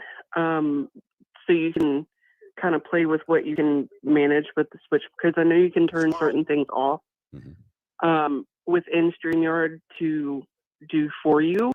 So you can run the switchboard that you have in front of you. So if you want to do a couple of trial runs to see what all you can do with StreamYard in that regard, I'm happy to help you out there. The other thing, crap, what was it? I was thinking, my ADD brain is kicking in really bad this morning. I have some news that I was looking into last night. Okay. As far as Letecia's PhD. Yeah. From we're talking about the school, the virtual school up in Virginia, right? Liberty University. Right. Well, any school. Okay. Anywhere.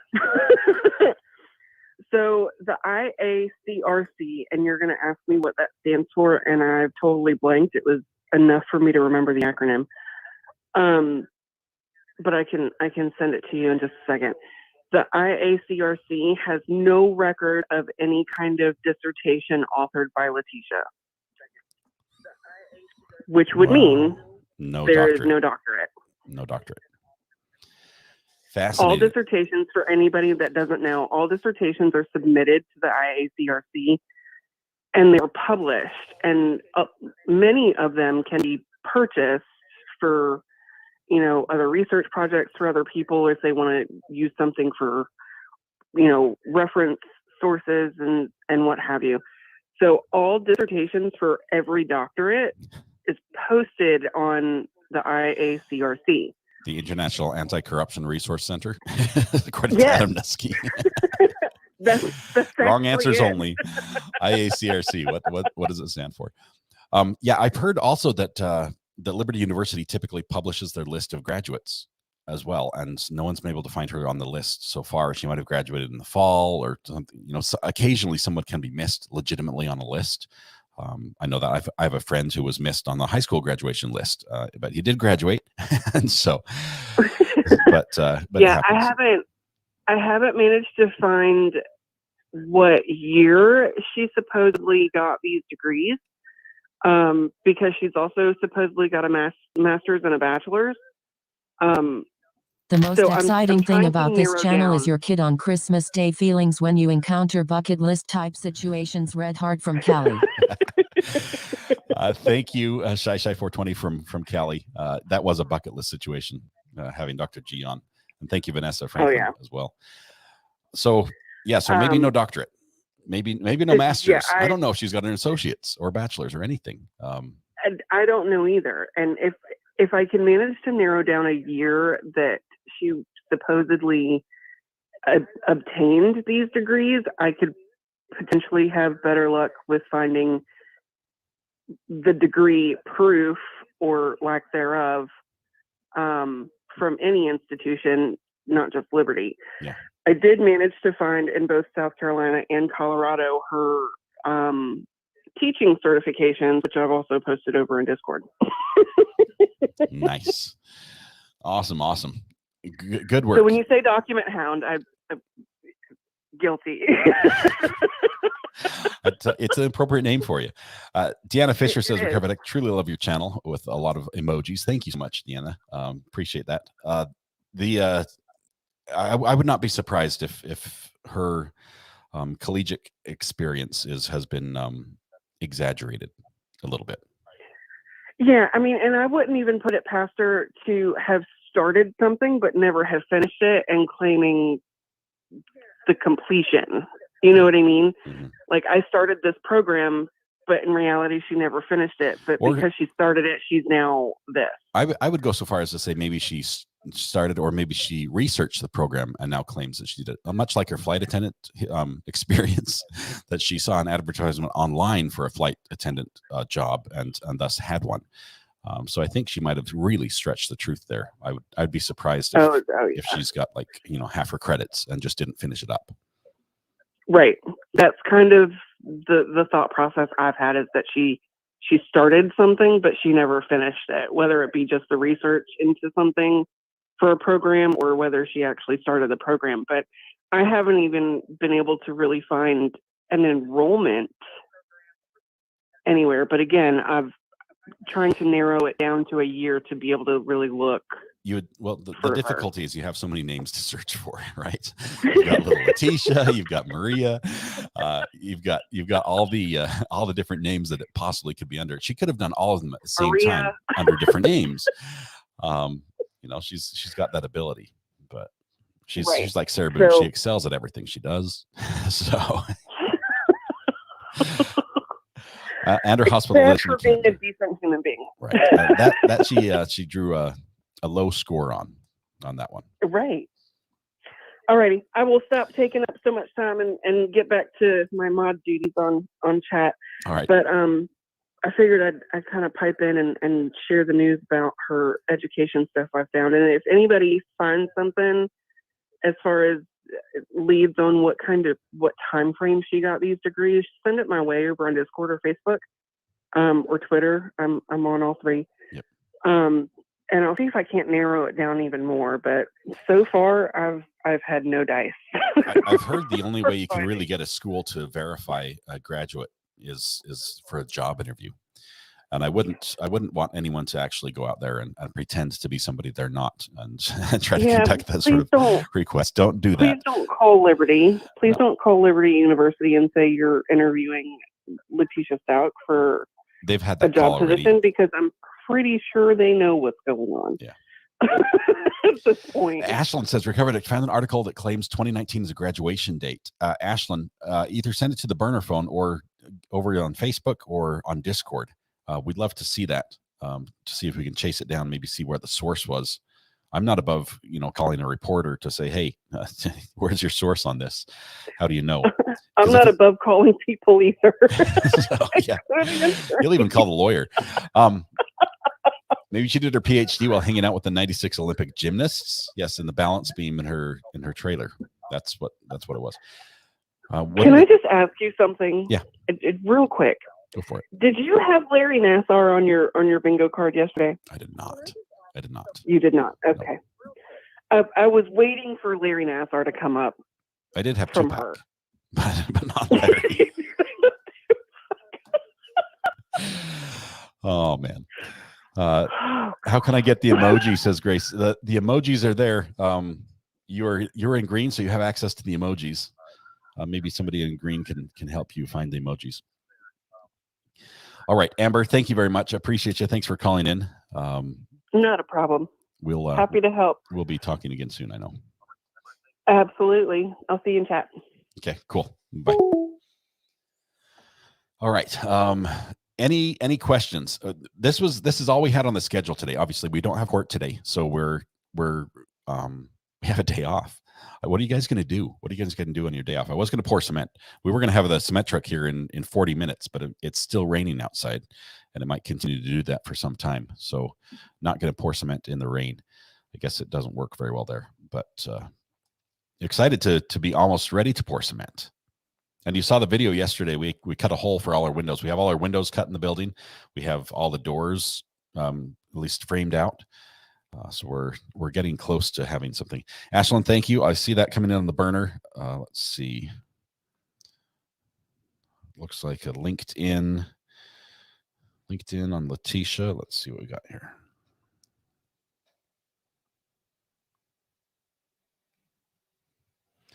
Oh, Letecia Stauch. I'm gonna switch this over so you can see this.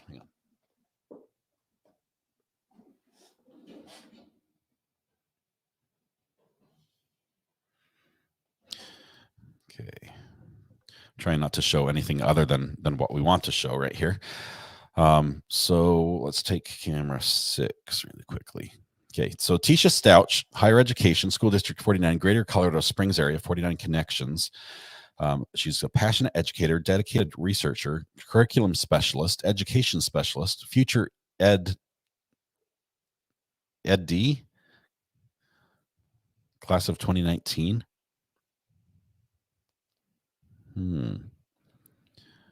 From Liberty University 2019. This is her claiming it to be this. That gives us a window that she graduated at least 2013. She went from 2013 to 2019. Also got her, she went from 2011 to 2013. Capella University before that with her master's degree. So she went to Liberty from 2011 to 2019. She did 8 years at Liberty University for a doctorate. Is that what you're seeing? Teacher certification, South Carolina Department of Education, not anymore, and Colorado Department of Education as well. Let's see, she has 1 endorsement, 2 endorsements. I wonder who these are for. Anyway, interests. Lots of people also viewed. Okay, that's interesting. I think this. I'm not sure if that gives us some more information to find it, but I wouldn't consider that to be the source for for saying that yes, she has this degree, that she did that, because it's self-reported basically. Is Blessed says, hey, good morning. Has the trial started? Is Blessed, the trial is not happening today. So you have a day off. They take every Thursday off. You're not missing anything. But we're waiting. We'll be back on Friday, probably for the close of the state's evidence. The last witness is on the stand right now, I believe, and they're going to finish up with that. They're going to have cross-examination, which could go most of the day. After that, we might have the jury excused, and the judge talks with counsel about jury instructions, and maybe addresses some of the pending issues which are sitting out there. Okay. I was thinking about, it'd be a good idea to have a chat, use a question mark when they have questions, might make it easier for you. Lucy, that's a great idea. Yours stood out, so maybe that works great. Car chase Thursday. Are you volunteering to drive, Sharon? Let us know. Will she decide to take the stand, and will she allow her old lawyers as well? Those are both the questions that are pending right now. I hope there's at least 1 out of the 2. Lisa, if we get 2 out of 2, that would be epic. Bad for her, though. Notedly, School District 49 declines she ever worked there, according to the article. If you and Mrs. Ray ever want to do a channel together, I might suggest a home improvement channel. Yes and no. it would be a video of me standing watching other people work and fix my house, because I have very few skills when it comes to handyman skills. I can repair a toilet that's leaking. I can repair a sink that's leaking. Let's see, I can change a light bulb. But when it comes to actual tools, I have a hammer and a screwdriver, and both are still in their original shrink wrap, and I don't know what to do with them. I'm just not handy that way. For ad recovery addict funding for your fees for taking the Virginia bar exam, red double exclamation mark smiling face with glasses. Can I live stream taking the bar exam? Is that a possibility? I don't think they would like that very much. But I'm just around the corner. Do I have to be living in Virginia to take the bar exam in Virginia, or can I remotely connect and do it that way? I mean, I'm fine traveling up there to do it. That would be a fun thing to do.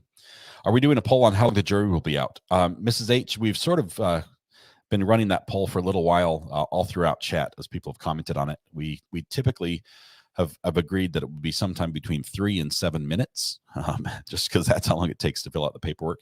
We would be, actually, most of us would be surprised if it's long. If it goes for more than 8 hours, I would be very surprised and worried.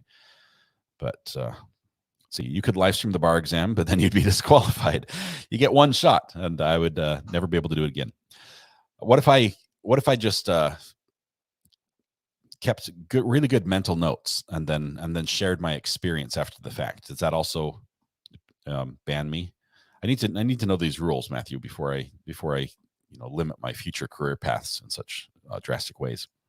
Take the Letecia way. Not all you claim, but not at all, but claim you did. Yeah, so now I've got my bar card, apparently, licensed to practice law in 15 states, according to Letecia, Letecia's method. I'm not, by the way. Don't come to me for legal advice. How many RAs does it take to unscrew a light bulb? A couple, some to hold the ladder because the ceilings are high. Can we have a poll as to whether Letecia will take the stand to testify? We did that poll already, Bunny. It came back as 42% said yes, I believe was the number. Is that a candy bar running ketchup? It's running ketchup, Megan. We use that symbol when we start a new trial that has already begun, like several days earlier. We typically will watch that on a little higher speed to catch up, and I'll cut out some of the breaks and give a synopsis to catch us up. And when people come in and say, "What's happening in court? Why are they talking so fast?" we use the catch up emoji to indicate that we are running up. And yes, it is a candy bar. I believe it's a Twix. Isn't that a Twix? I forget. I'll have to look at the original artwork, which was much more detailed than that one. You can retake the bar exam if you failed the first time. Who's going to fail, Jamie? What are you talking? What's this talk about fail? I was thinking more about what happens if I ace it. Is that a problem? Can't even imagine her having a bachelor's, says Let It Be Summer. Let It Be Summer. Hope you're having a fantastic birthday. Thank you so much for spending it with us. How can you change your name on here? That, Gail, would be a great question for Nicole Goodman from Goodman Law Firm, who just did that yesterday and got her regular font back after having a very flowery font, which caused problems with our chat. Jania Janek says, watching a little behind, I just wanted to comment about the clock. So I'm on Medicare, and once a year, I am given a test on memory, and the clock test is one of them. If you ace it, you'll have big law firms hiring you. I don't want to work in law. I would just like to say, oh yeah, I took the bar exam. It's easy. I would like to be able to do that. It's not easy. It's not easy. I don't think there are any lawyers who say, yeah, it was a breeze. I didn't sweat it at all. Plagiarism is another crime, Letecia. Polly Prissy Pants, welcome. Check the phone. Check the phone. Let me check the phone right now. Sorry. I'll do that. Make sure I'm not showing you everybody's messages and phone numbers. Okay, I've got a lot of messages here. Hang on just one second.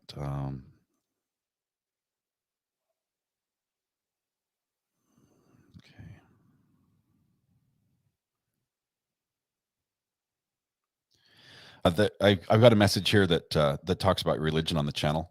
I'll tell you, I am religious, but having religious discussions on the channel are difficult. There are people from a lot of different standpoints, and I'm not trying to force my religion on anyone, or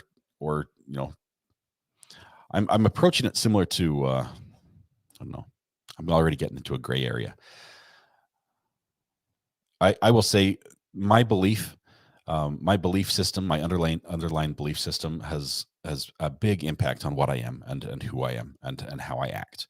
I believe for me that it is right. I don't think that everybody has to do what I am doing. I'm not going to try to force my religion on anybody, but at the same time, religion is complicated enough that in a group like this with 2,000 people, bringing religion topics into it does tend to be divisive. When I personally think it, for me, it's more uniting. So I've asked that we don't focus on religion here, although I respect other people's belief and disbelief and their right to do that. We try to focus on the things that we're united together on, and that's to watch the law. So that's if that's a good question or a good answer. Sorry, I'm going to sneeze.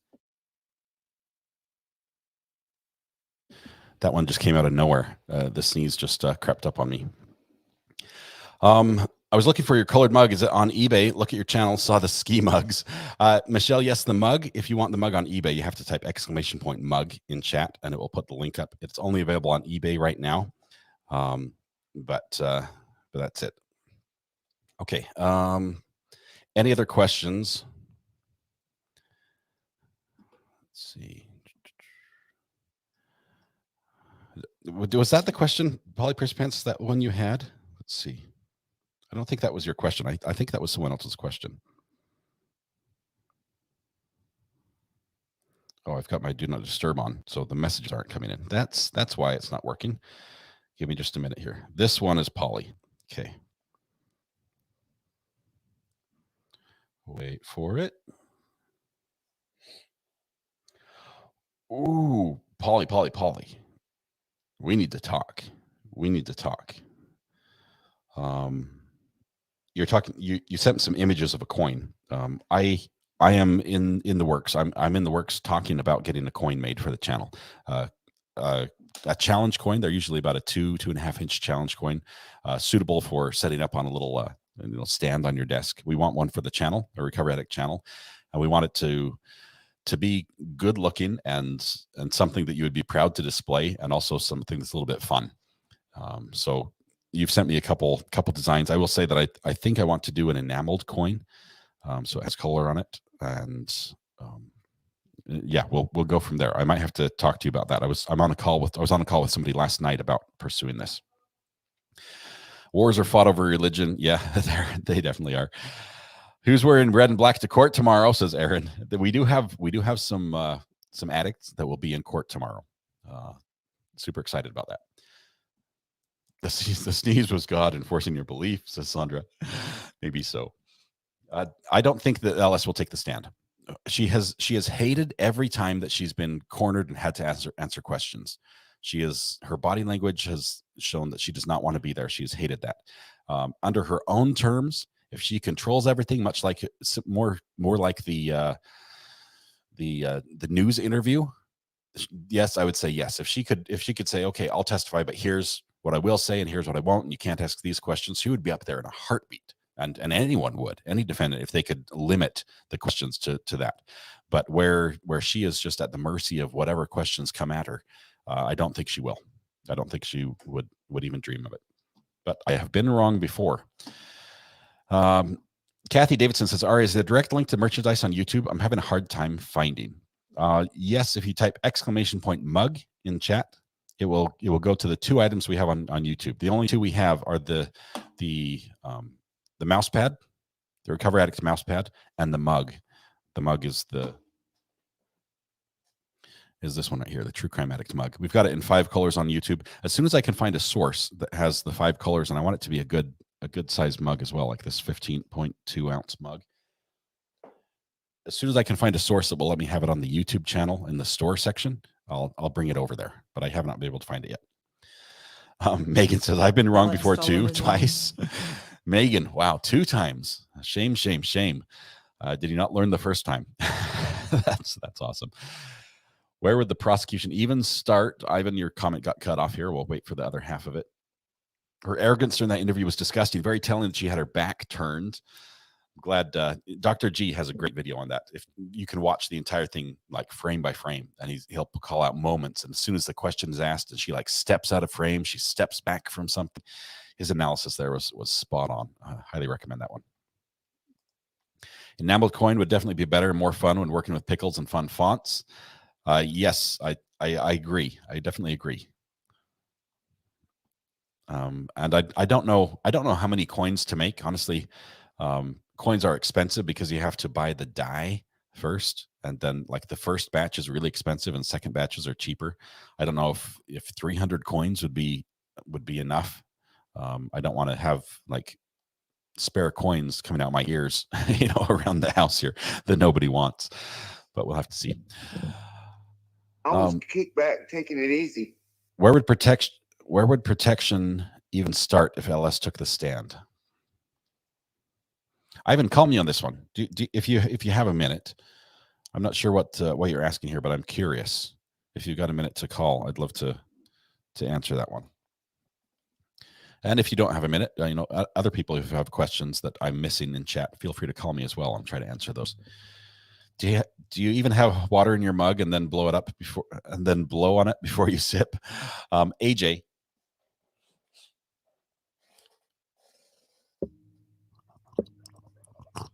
Are we going to address? No, I just spilled on myself. Yes, there's water in the mug. There's water. I tried to prove it. No, my pants are wet. My shirt is wet. Thanks, AJ. Look what you made me do. There's water in the mug, and it's all over my face now. Are you a geocacher or a muggle? I'm a geocacher, Canned Laughter. I'm looking forward to the nice weather for caching.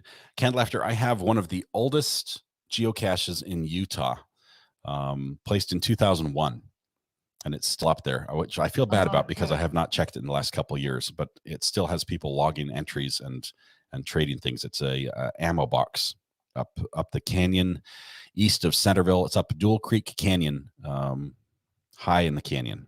Rough area. I rated it like a 5 out of 5. Question says, Deanna Fisher, sorry. Question, do you believe that Letecia will take the stand? I don't. She is such a control freak. I believe she still thinks she can talk her way out of this. What do you, chat or mods, think? I do think that she's a control freak. I think she does think that she can control it, but I don't think she'll go so far as to take the stand because she's seen other people up there. She is smart-ish, right? Not so smart that she can't, talk without lying, but she's able to look at a situation and say, in this setting, people are being asked very hard questions that they don't want to answer, and they have to answer them. And if I go up there, I will be in that situation. I think she can put those two things together and say that won't be good for me.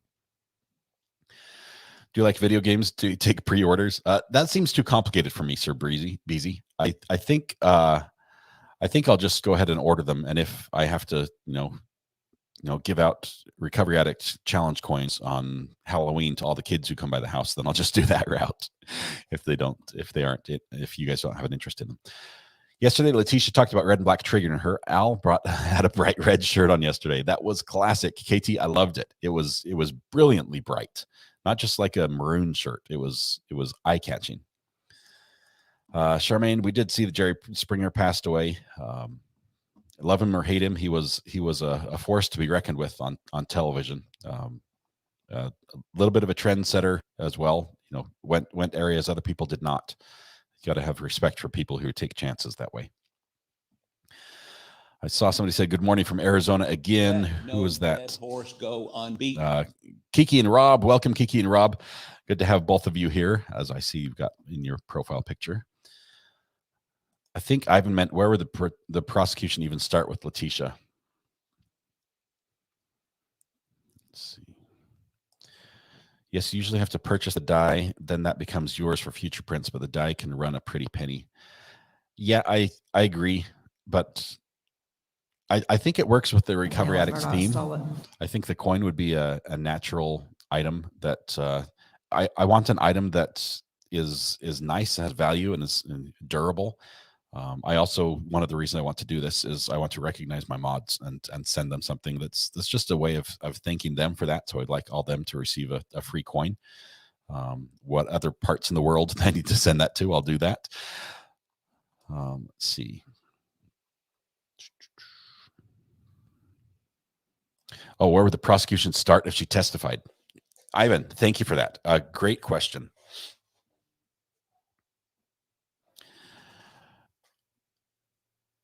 I think all they could do is ask her, Letecia, what happened? And then just let her tell her story, or one of them. Please let it be the baby bump story. Please let her tell the baby bump story. That's the one I want her to go with if she does that. When is court scheduled to start? Laura, we're going to start court tomorrow. There's no court today for Letecia Stauch. Every Thursday they take the day off.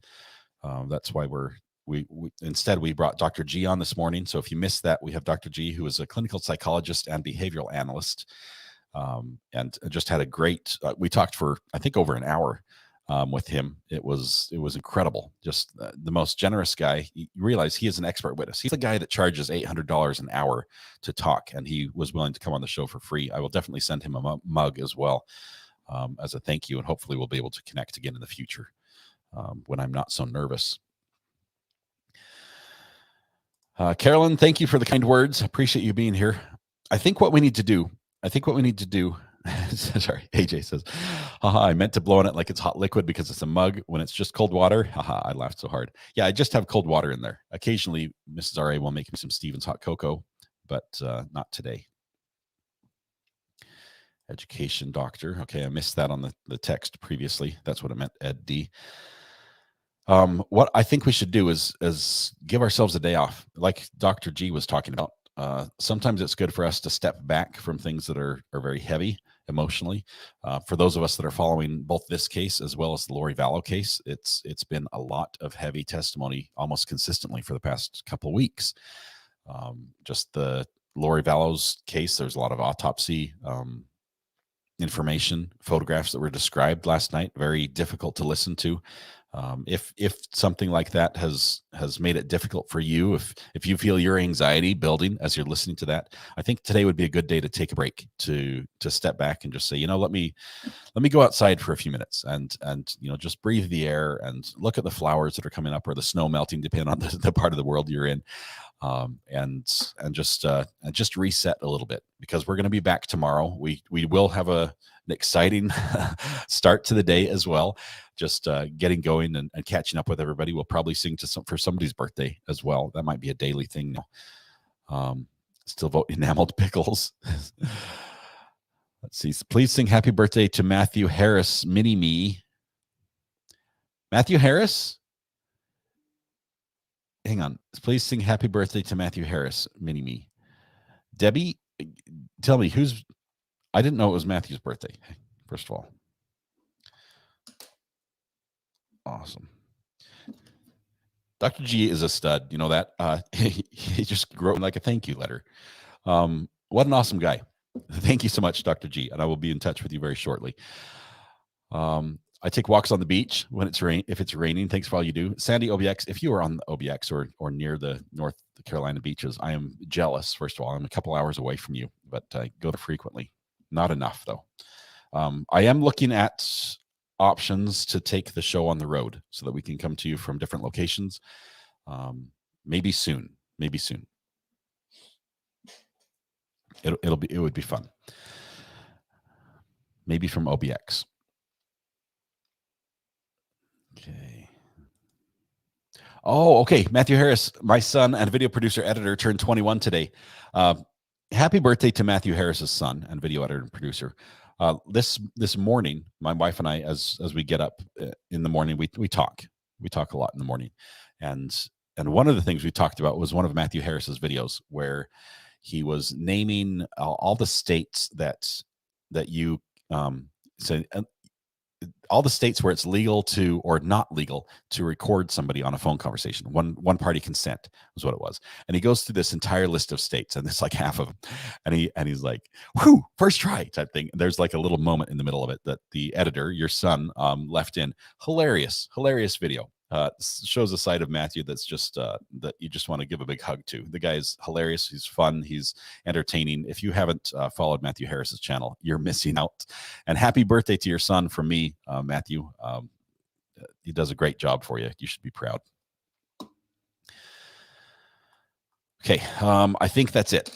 Happy birthday, Minnie Matthew Harris. I think that's it. We get the rest of the day off, which is good news for everybody except for the person who won the internet today, because that means you have to continue all through the day, maintaining everything IP related worldwide. I should have told you that before you won, but sorry about that. Thank you so much for being here. Thank you so much for being so supportive of Dr. G on there. Thank you. If you could do me one favor, please go over to his channel and thank him for coming on. Leave a comment on some of his messages. Share a video if there's one that speaks to you or you think might be helpful for a friend. It would mean the world to me if you do that. It was wonderful for him to come on. I sure appreciate that. Are you going to Crime Con? Is there a Crime Con? Tell me more. Send something to the burner phone, Knoxville agent. I'm very curious what Crime Con is. Is it in Vegas? It's got to be in Vegas, right? Where else would it be? Let me know. I used to work in Vegas on and off, so that's a story for another day. My niece turned 17 yesterday. Can you shout out happy birthday, Holly, for me? Is it Hallie or Holly? Happy birthday, 17 years old. The world is your oyster. Do what your parents say. Have a happy birthday. For Diana Do 420's niece. It's wonderful. Let's see. Hope to see you tonight with Brandy and JT. I might pop in just for a little bit, at least in chat. I don't want to take over their show by any means. All right, tonight when you go home, please hug the people you love, smile at someone, make their day just a little bit better. Please stay safe till we go live again, which will be Friday morning for the last day of court for the prosecution. It's going to be epic. It'll be wonderful. Please bring a friend. It'll be fun. We'll see you guys. Have a good night. Have a good day. The rest, you know what I mean. First try.